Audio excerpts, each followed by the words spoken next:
Hello, I'm Toycat and welcome back to a very sunny London, a strange and weird sight. Today I'm across from the London Eye and the Houses of Parliament, and I'm going to be riding my new GoCycle G4i to do a bit of a range test. I've gone all the way here without using a single % of battery because I use the thing as a regular bike rather than an e-bike, but we're going to be turning it on now and we'll be seeing how far we can actually go on this thing. So manufacturers really like to play fast and loose with the expectation you can get from a battery, and there's two main reasons for why. One is the fact that they'll measure it in a very favorable way. I mean, sure, this bike has a 50-mile range, but that's under perfect conditions that were simulated on perfectly flat ground with no stops and presumably going at a super eco mode where you, the rider, do most of the pedaling. And the other way that you kind of get screwed is the fact that because this is an electrically assisted bike, it assumes that you're doing some amount of that work, and it's going to assume you're doing a lot of the work so that the battery can do the least amount possible. In fact, this is kind of one of the biggest scams in all e-bike marketing because, yeah, there might be 50 miles to this thing if you put in 25 miles of work, but if you're doing 25 miles of biking and then the battery does the other 25, does it have a 25-mile range battery or a 50-mile range? And they will say 50, but realistically, it might be the other way around. And so, in my experience with scooters and e-bikes, you get about 20 to 30% less range by default than the manufacturer will suggest if you're actually going through a city with stops and starts, and then it's even worse if you're going like full throttle and stopping and starting, which is the most fun way to do these sorts of things, especially when you're exploring and you end up a little bit lost like this. That's nice enough. Oh, it says no entry that way. Wait, what? There's no entry up there too, right? There's a... What is happening here? And then, see, now I've gone all that way downhill with no energy. Now what I'm doing is I'm having to go uphill using my throttle all the way. Yeah, I'm definitely not doing this correctly. This is... Did we dead end? Yeah, I have no idea where I was going for most of this. I just knew I wanted to head west as far as I could, and so, yeah, we continuously went around a variety of infrastructure shots. Wow, look how pretty these all are. Wow, the magic of editing is doing some really cool things, just like showing you what happened when I was about 10% into my battery. My battery's on 90%, having traveled 5.4 miles. So the first 10% has gotten me the right amount. We're going at 11.5 miles per hour average. So, you know, things are going pretty well so far. I'd imagine though, what it actually does, the app doesn't give you precise percentages. It gives you rounded to the nearest 10. So it could be as low as 86, or maybe even like 81. It might round down. It might round up always, just to make you feel better. As you can see, I'd done just about 5 miles, and so it looked like all my cynicism was entirely, to be ignored because, getting almost 5 miles done in 10% of the battery would mean that you could get 50 miles from the entire thing. So there's two things working against you here. One is the fact that obviously the first 50, 60, 70% of a battery is going to be the most efficient part of it. The further towards the bottom you get, the more fuel cells start to die.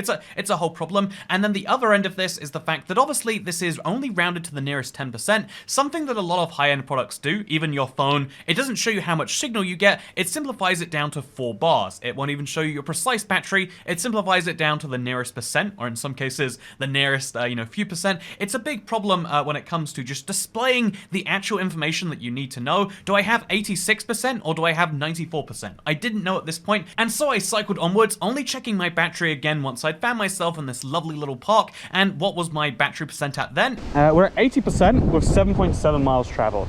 So again, you could see, if you extrapolate that, you'd expect 35 miles of range. But given that we're at 80%, we could be as low as 75.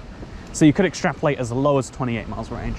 And so that means that clearly I was on the lower end of the 85 to 95 spectrum, and now I was presumably on the higher end of the 75 to 85 spectrum, but I have no real clue. Should I expect to get, 20% battery gone with 7 miles? Should I expect 35 miles of range? Or should I expect to get 5 miles times 10, 50 miles of range? It's really impossible to tell, and that's kind of the point of this. I think, first of all, obviously the best way to do a real test is to use your own actual use case, but that's why I had to do this trip, to see when I'm just riding around and having fun and going around various roundabouts and even ending up in an industrial estate at one point. Oh, this is a business park. What is happening around here? Not me going somewhere, that's for sure. Okay, let's zoom. This is a business park. Why is there a set of flats here?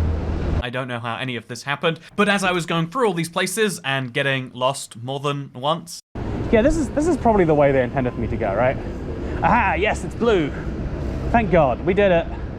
CS8. I feel like going on a bike ride through that. No, it's just a dead end. It looks like the road does go some, like what is this? Why does this road exist?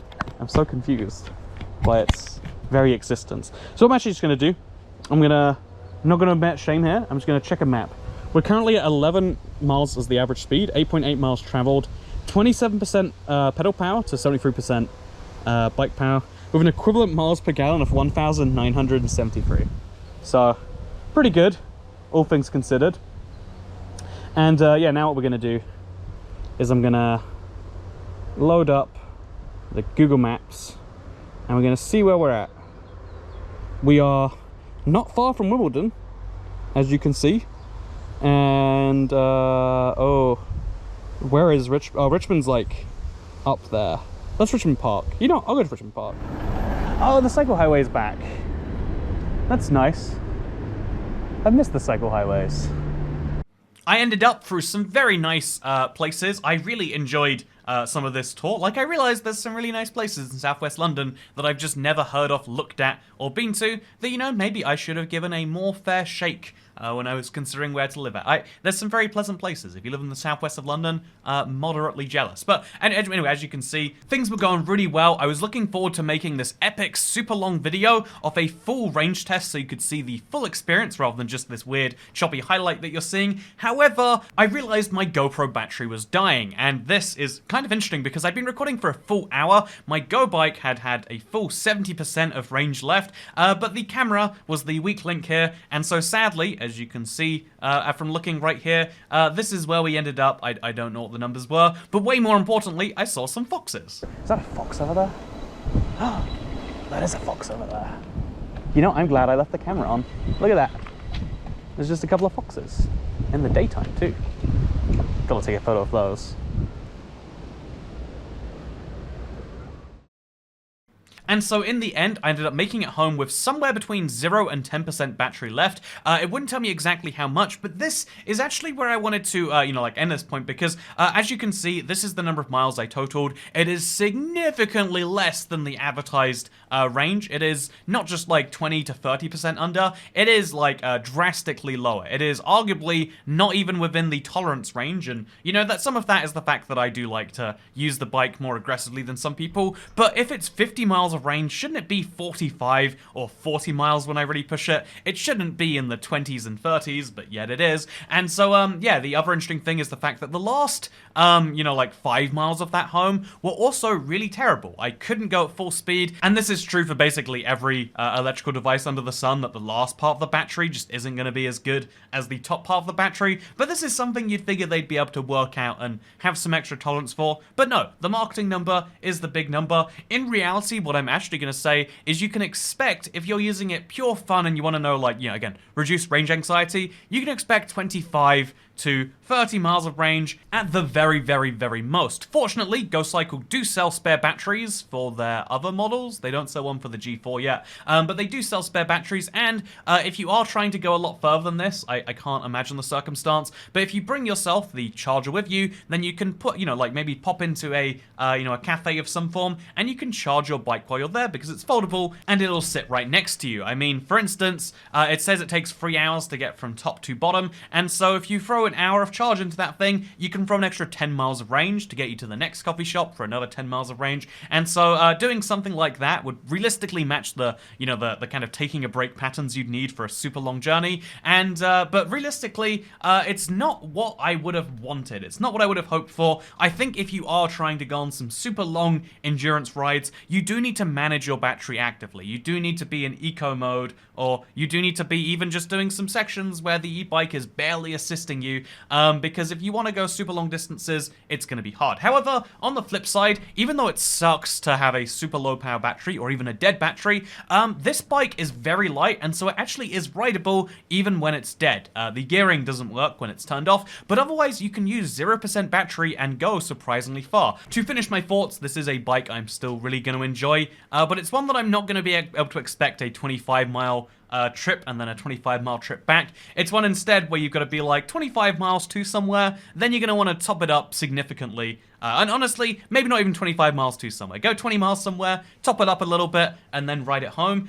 Is that what you'd expect when you spend this amount on a bike, though? Who knows for sure, but I think in my realistic use case for 95% of my trips, I'm going less than 5 miles, and so it's not that big of a deal, but like with anything, it's one of those things that as a buyer, you should probably be aware of. I hope you enjoyed my failed range test video. Honestly, this thing has a USB port on it, so you can charge your devices off it if you really want to. So I could, I just didn't bring the cable with me. Next time, if I want to record one of these super long videos, I just have to bring, a cable so I can plug my camera into my bike, because although the bike doesn't last as long as it advertises, it lasts longer than a camera. And is that even a sales pitch? I don't know. But I hope you all enjoyed this video. Hope you found it fun. And I'll see you all in the next one. Goodbye. It'll be a GoCycle video. I'm enjoying this bike and sharing it with the world, because you know what, that's what I do with my favorite things. Okay, thank you, goodbye.